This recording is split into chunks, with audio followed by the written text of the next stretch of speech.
Boa tarde, colegas internautas do Facebook e do YouTube. Continuando as nossas reflexões, nós havíamos feito alguns esquemas sobre a nossa próxima obra, que se chama, nós já vimos, Semiologia da Revelação do Humanismo.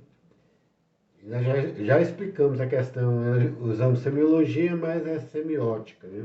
E fizemos as tríades que nós já vimos fazendo nas nossas análises, como nós gostamos dessa tríade. E dessas tríades, né? E um fator importante para o humanismo atualmente são as descobertas da neurociência em torno dos neurotransmissores. Para valorizar a questão de tríade para a questão didática, nós colocamos adrenalina, endorfina e serotonina. Estávamos analisando, tem outros, possivelmente tem outros hormônios, junto com a adrenalina, que valorizam a ação, o pensamento reflexo. O pensamento reflexo que nós falamos é o contrário que muitas vezes pode dizer, né? É um pensamento irrefletido. Uma atitude reflexa é uma atitude imediata que a pessoa faz por impulso. Essa é a ideia que nós colocamos. A endorfina e a serotonina. A serotonina sendo o hormônio do prazer. Essa semana nós havíamos colocado essa questão da formação individual, tem que ter uma harmonia entre esses hormônios. Igual na formação do Estado Democrático, nós estamos vendo, teria que ter uma harmonia entre os poderes, que é uma tríade também, né? As tríades são famosas. E muitas vezes há descompensações. Nós já vimos isso. Essa semana, cientistas, segundo reportagem do UOL, descobriram a influência do hormônio da serotonina, né, no tratamento, nada mais nada menos que da Covid, que é a pandemia atual, né? O hormônio se chama fluvoxacina, é indicada para o toque, mas ela ajuda o organismo no combate às infecções, que a Covid ela dá vazão a uma imensa gama de infecções que são as reações ao organismo para tentar combater essas infecções, né? Esse quadro infeccioso geral para tentar combater, né? Que gera até tromboses, microtrombos, né, que eles falam, no pulmão principalmente, né? Para tentar combater a Covid. E uma das coisas seria a serotonina, e estão analisando esse antidepressivo que é a fluvoxamina. Nós já vimos falando isso na questão, jogando isso para a questão religiosa, que a religião produz algo semelhante à serotonina. Nós achamos, por experiência própria, que experiência pessoal e experiência leiga, não experiência científica, que a experiência religiosa traz uma espécie de prazer semelhante ao orgasmo, nós colocamos aqui, que seria os êxtases. Nós comparamos na história os êxtases dos santos, né? Realmente causa um certo prazer, né? Essa experiência religiosa, que seria os êxtases religiosos. Tem êxtase também hoje. A pessoa está extasiada em vista da natureza, parece uma experiência religiosa, e tem também o êxtase, né, que é aquela droga que eles utilizam. Eu não sei qual é o mecanismo, mas gera prazer, gera algo relacionado à serotonina. E então nós vemos que nosso pensamento não estava de todo errado. E essa experiência muitas vezes equilibra o organismo que está descompensado, né? E faz com que o organismo flua maior suas reações e combata doenças, né? Há um caminho nesse sentido ainda em análise, né? Quando dessa epidemia, falar males que vem para bem, né? Essas experiências e na neurociência com os neurotransmissores, né, já vem sendo de larga escala utilizado. Tem grandes avanços e verdadeiras curas que ninguém imaginava, né, na questão do tratamento de problemas psiquiátricos. E isso é que até substituiu os antigos tratamentos a partir de drogas que muitas vezes debilitantes, né, e a partir de até tratamentos físicos, como os eletrochoques. Então é um outro ramo que vem nesse santismo para nós da revisão do humanismo está aí. E é uma crítica porque é um fato, a serotonina é algo concreto. E a experiência religiosa, no nosso ver, produz um tipo de hormônio semelhante à serotonina. No nosso livro, dando vazão um pouco, esse é o lado melhor da filosofia deleuziana, né? Que é valorizar um pouco dessa fantasia, né? E nós analisamos, colocamos a sublimertonina para juntar com o, a questão da sublimação de Freud, né? Que para Freud era importante, depois ele, na outras apresentações nossas nós vimos, né, que ele abandonou um pouco, mas com essa questão dos hormônios todos, ele precisa ser, na questão da psiquiatria, já deve estar sendo retomado essa visão, né, de sublimação e tentar ver a produção da serotonina. As questões individuais, né, do humanismo como indivíduo, que é caro para a sociedade nossa, o individualismo, né, nós achamos importante. Nós colocamos até aqui a tríade com base mais ou menos no pensamento marxista, que é infraestrutura, estrutura e superestrutura.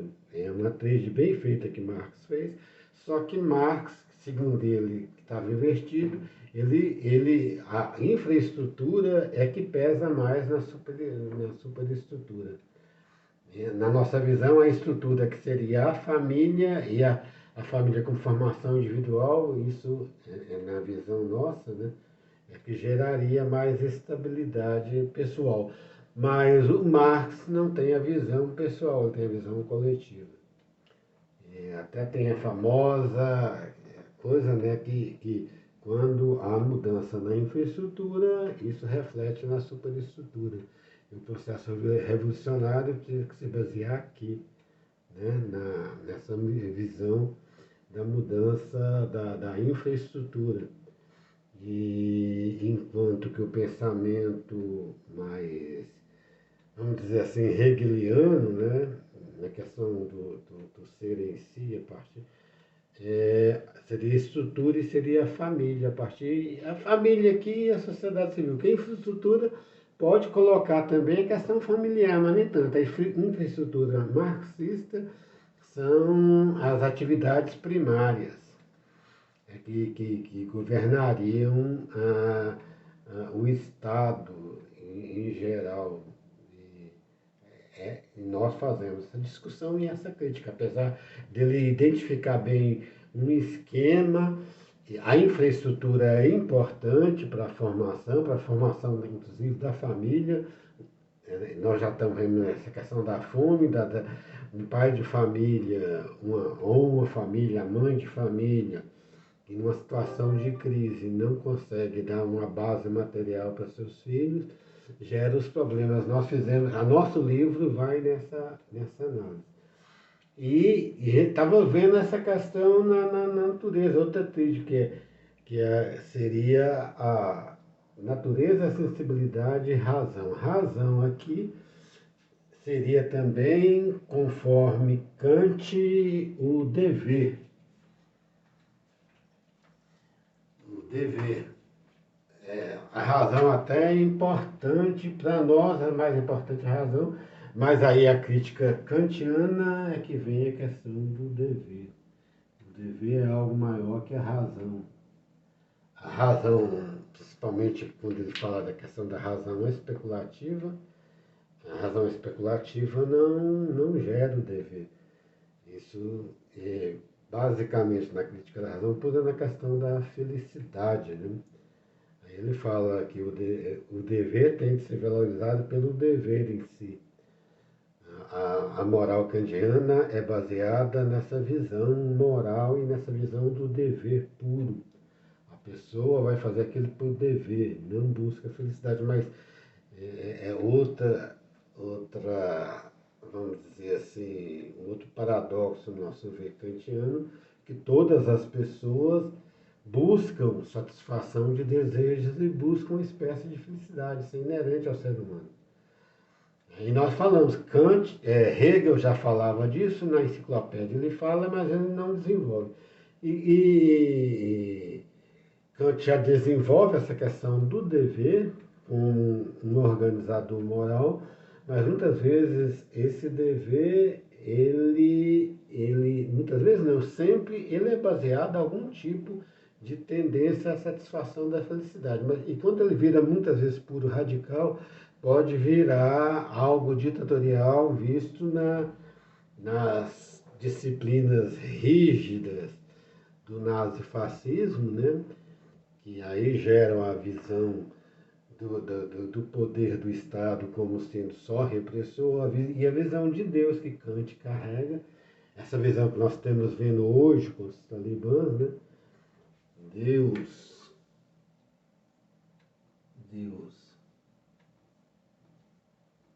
fundamentalismo, diferente, Deus diferente de fundamentalismo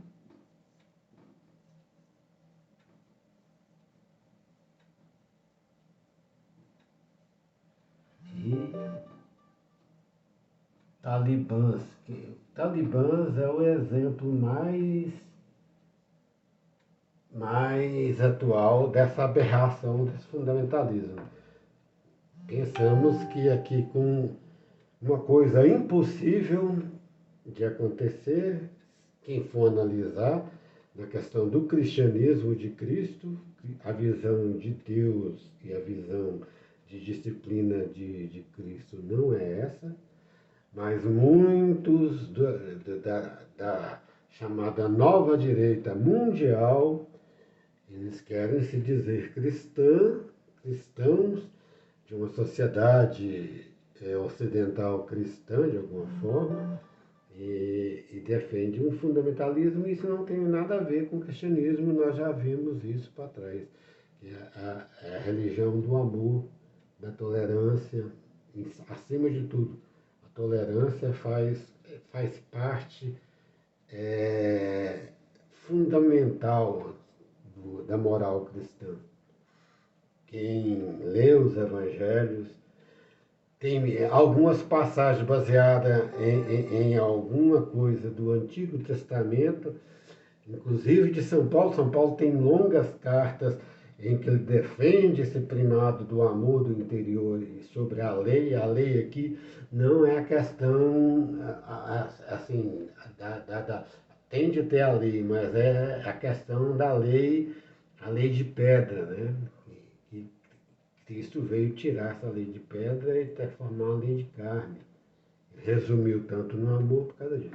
Então, é esse caminho que nós estamos desenvolvendo, essas nossas análises, são análises muito atuais. Dentro desse lado, nós estamos também vendo a questão da... Porque, segundo a crítica da razão pura, a, a, a razão especulativa e a experiência concreta do homem não chega a Deus, não tem condição, ele entra em antinomias, né, segundo a filosofia kantiana, e só a razão prática, esse dever moral é que justificaria Deus, né, e nós vendo que tem provas dessa existência. Nunca vai ser, e isso sempre nós estamos refletindo, nunca vai ser uma prova cabal, porque se for uma prova cabal, Deus, nós somos maior que Deus, não é? Deus é maior que nós. Então é da essência de Deus, esse Deus misterioso que em algumas passagens dos Salmos, de Isaías, fala o Deus escondido, quem é religioso sabe essas passagens nas Escrituras. E falando em Escrituras, tem um filósofo com um livro chamado O Código de Deus, que nós temos aqui.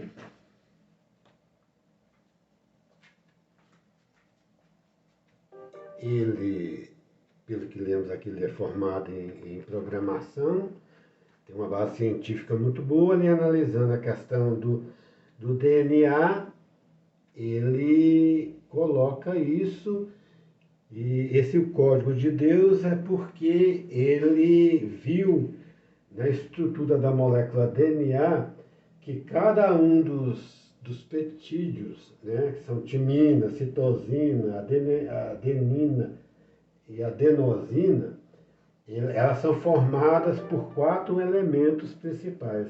E os elementos, traduzindo na letra hebraica, que são cada um desses componentes do DNA na letra hebraica, o hidrogênio, traduzindo, seria iode, o Y, o nitrogênio, o rei, o H, o oxigênio, o VAV, o V, e o carbono, guimed, o G, que daria algo parecido com o tetragrama de Yahvé ou Jeová, o nome de Deus. Ele cita... Nós tínhamos um outro livro falando mais ou menos sobre isso, mais científico, esse aqui é um livro mais espiritual, esse Greg Baden. Nós tínhamos outro livro de um cientista também cristão, né, que ele falava disso, essa descoberta do DNA é uma descoberta que tem uma organização interna da pessoa. E essa organização evoca um Criador. Né? Eles citam aqui que quando foi lançado o projeto Genoma, que era capaz de sequenciar isso, o Bill Clinton, na época o presidente dos Estados Unidos, falou que eles estavam vendo a linguagem de Deus. É mais ou menos isso, e essa é a visão que nós estamos vendo nessa questão prática aqui, lançado para a genética, que existe essa estrutura. Então, era isso que nós queríamos falar no momento dessa questão do diagrama. Nós temos outra obra, né? Nós vamos ver, mas... Boa tarde.